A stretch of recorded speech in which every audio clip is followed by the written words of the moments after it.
Alright, today we're going to tackle a programming concept that's both super powerful and, let's be honest, kind of notorious for bending our brains a little bit. Recursion. It's one of those topics that can feel really tricky at first, but I promise once it clicks, it'll totally change how you solve certain problems. So let's just start with a question that gets right to the heart of it all. What if a function could call itself?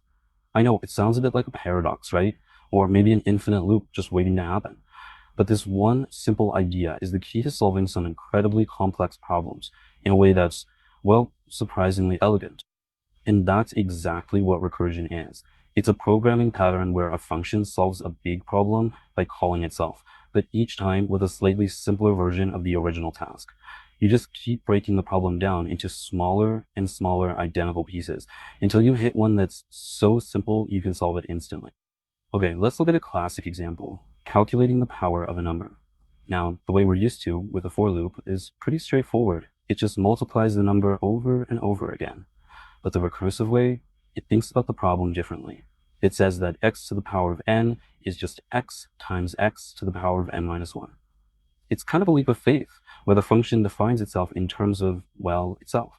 So, what does that recursive leap of faith actually look like when the code is running? Let's break it down step by step. To figure out pow2, 4, the function doesn't have the answer right away. So it simplifies things. It says, okay, I don't know the answer, but I do know it's 2 times whatever pow2, 3 is. Then that function does the same thing, breaking it down to 2 times pow2, 2. This keeps going until you hit a case that's just dead simple. Pow2, 1. Well, that's just 2. No more recursion needed.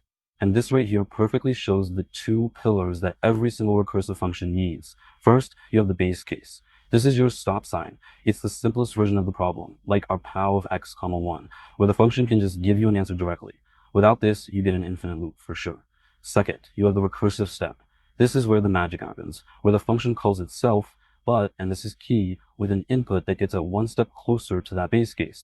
Now, this all sounds great in the theory, but it probably raises a big question in your mind. How does the computer not get totally lost? With all these nested calls, how does it remember where to send the answers back to? Well, the secret is a cool internal mechanism that manages everything behind the scenes. I mean, this is the key to the whole thing, right? If power of 2 calls power of 3, which then calls power of 2, how does the program remember all those calculations that are waiting to be finished? The answer is something called the execution context stack, or as you'll usually hear it, just the call stack. The easiest way to think about it is like a stack of plates.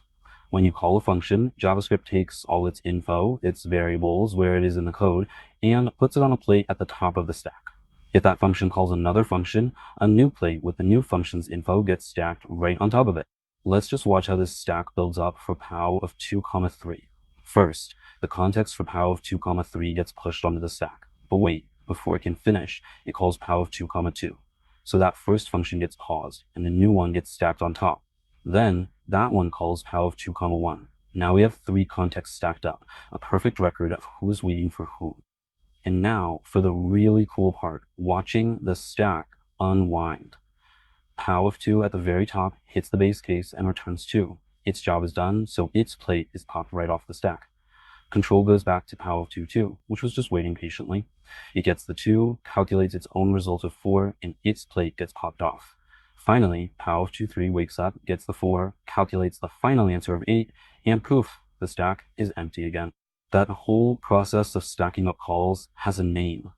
The maximum number of contexts that were on the stack at one time, that's the recursion depth.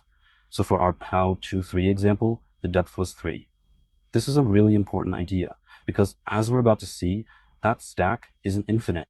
Okay, so we get the mechanics now, but where does recursion really shine? Let's check out a problem where it's not just some clever alternative to a loop, it's actually the most natural and intuitive way to solve it. So think about data structures that are kind of nested or self-similar. A file system has folders that contain other folders, which contain more folders. A company has departments that can have subdepartments. If you try to navigate these things with loops, you end up with this horribly complex code, loops inside of more loops. It gets messy fast. Here's a perfect example. We've got this company object. The sales department is simple, right? It's just an array of people. But look at the development department. It contains other departments, which then contain the people. You see how the structure just repeats itself? This is a classic recursive data structure. So our plan to add up all the salaries is just beautifully simple and recursive. The logic is this. If what you've given me is an array of people, great, that's my base case. We'll just add up their salaries and I'm done. But if you've given me an object with more departments inside, that's my recursive step. I'll just run this very same function on each of those subdepartments and add up whatever they hand back to me. And just like that, we get our answer, 7,700. The function dives into each department, hits those base cases where it finds the arrays of employees, and all those little results bubble their way back up to give us the grand total. See how clean that was? No messy, nested loops needed at all. So recursion is clearly elegant and super powerful, but it's not a silver bullet. It's really important to understand the trade-offs before you decide to start using it for everything. And that brings us to the big question. If recursion can make our code so much cleaner for certain kinds of problems, why isn't it the default choice for absolutely everything? Well, this table really lays out the trade-off. Recursion almost always wins on code style. It can be way easier to read and understand for problems that are themselves recursive. But there's a cost. Every single function call adds to that call stack, which uses up more memory. And all that overhead can make it slower than a simple loop. So it's a strategic choice. For nested data, like our company chart, recursion is a beautiful fit. For simple linear tasks, a loop is usually the more efficient tool for the job. And remember that recursion depth we talked about? Well, it has a limit. If a function calls itself too many times, we're talking tens of thousands or hundreds of thousands of times, you'll literally run out of space on the call stack. This causes the infamous Stack Overflow error. It's basically the JavaScript engine's way of protecting itself from an endless loop. And this really brings us to the most important takeaway. Choosing to use recursion is often a strategic decision. As our source material puts it so well, recursion can give a shorter code, easier to understand and support. Sometimes that clarity is way more valuable than squeezing out every last drop of performance. And that is the real power here.